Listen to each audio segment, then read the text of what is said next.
बिस्मिल्लाहिर्रहमानिर्रहीम अल्हम्दुलिल्लाह रब्बिल आलमीन। तमाम सुनने वालों को सलाम। मैं हूं सलीम शाहीन। नाज़रीन, आज आपके लिए बहुत बड़ी ब्रेकिंग न्यूज़ लाया हूं। जी हां, पीटीआई के चेयरमैन इमरान खान की गिरफ्तारी में बहुत बड़ी रुकावटें खड़ी हो चुकी हैं। हालांकि मियां नवाज शरीफ, मरियम नवाज साहिबा, फजलुर रहमान, राना सनाउल्लाह, इन सब का बहुत बड़ा दबाव है कि कप्तान को फौरी गिरफ्तार किया जाए।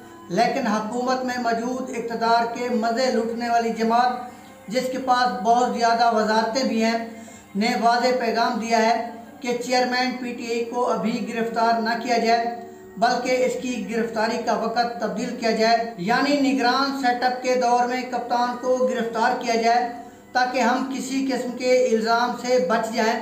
ये पैगाम एक बहुत बड़ी शख्सियत के ज़रिए बड़े मियाँ साहब यानी बहू जी तक पहुँचाया गया। पैगाम सुनने के बाद बड़े मियाँ साहब और उस शख्सियत के दरमियान शदीद जुमलों का भी इस्तेमाल हुआ। बड़े मियाँ साहब ने गुस्से से लाल पीले होकर कहा कि तुम सियासी मुखालिफ को जानबूझकर मौका दे रहे हो ताकि वो हमारे आसाब पर सवार रहे और हमारा वोट बैंक भी कमज़ोर होता रहे। नाज़रीन, हुकूमत में इख्तलाफात के असरात टिकटों की तकसीम पर भी पड़ेंगे।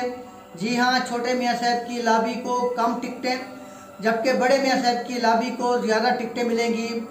नाज़रीन, अपना ख्याल रखिएगा। अल्लाह हाफ़िज़।